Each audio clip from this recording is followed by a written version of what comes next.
We are back in action. Welcome to the Dressing Gown Diary. This is a preview show for the biggest show on earth in rugby. It's the World Cup.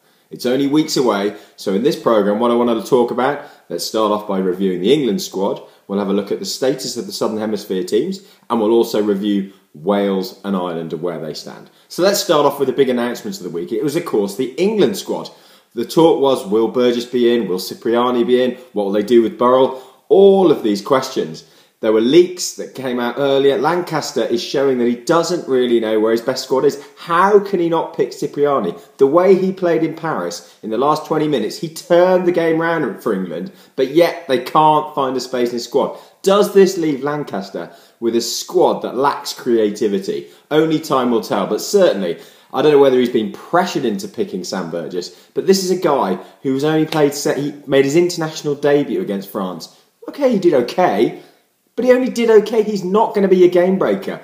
This, for me, smacks of a guy trying to find the X factor. He's lost to Alagi, and he's going, what am I going to do in midfield? If you look at the number of selections Lancaster has made in his midfield, I think he's tried 12 different sets. And the talk now is against Fiji. He's going to be lining up with his 13th set as well, with Joseph and Barrett. All I can say is I look forward to the Wales and the Australia game against England with a midfield that might include Burgess, a guy that clearly hasn't played enough international rugby. He doesn't even know the rules. When he got given for a tap penalty, pulling back Morgan Parry, he didn't actually know what he'd done. How can you play him in an international test arena, in the World Cup, in the biggest games that England have played for years, in your home crowd? Well, that's Stuart Lancaster's call. Let's move on anyway. England, I'm sure, will find a way of blowing themselves up. The Championship this year produced results that we hadn't seen in a long time. South Africa losing at home to Argentina for the first time. South Africa losing all they only won one game.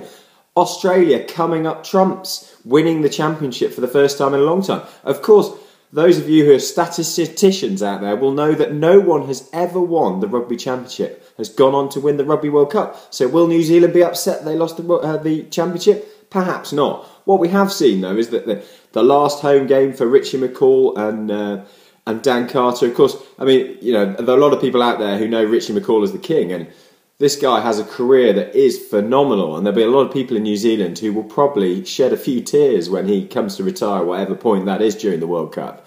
Most wearing the silver fern will obviously hope it's the last game, but we shall see. Australia have certainly shown a lot of improvement though over the recent times. This is concerning for both Wales and England in the group of death. And of course, in that group as well, you've got Fiji, who won the Pacific Cup. This is not an easy group for any teams. So where are the other two big home nations in Wales and Ireland? Well, Ireland showed up in Cardiff with the second team against the second team for Wales and absolutely dispatched them. They, of course, meet again this weekend. Wales really not sure where they are at the moment. Ireland looking like they're really building a strong team. However, they stumbled a bit last week against Scotland and only just got over the line. So there are still question marks about all teams. But do you take this too much? At the end of the day, these are warm-up matches for the World Cup. This is a possibility of the coach looking at players that are on the fringes and working out whether they're good enough. I, for one, have a bit of sympathy for these guys on the fringe because, of course, if you're not playing within the first team structure, you're playing with worse players, so it's more difficult to shine, it's more difficult to show how you can really play. So I'm looking forward to seeing the Ireland-Wales game this weekend. Scott Williams has certainly got a lot to answer for. He was poor in the previous game, playing as captain. George North back. Obviously, we all hope he performs well. There's not a man out there who will not want to see George North playing in the World Cup, because of course the World Cup is all about the big players performing on the top stage and really setting the stadium alight.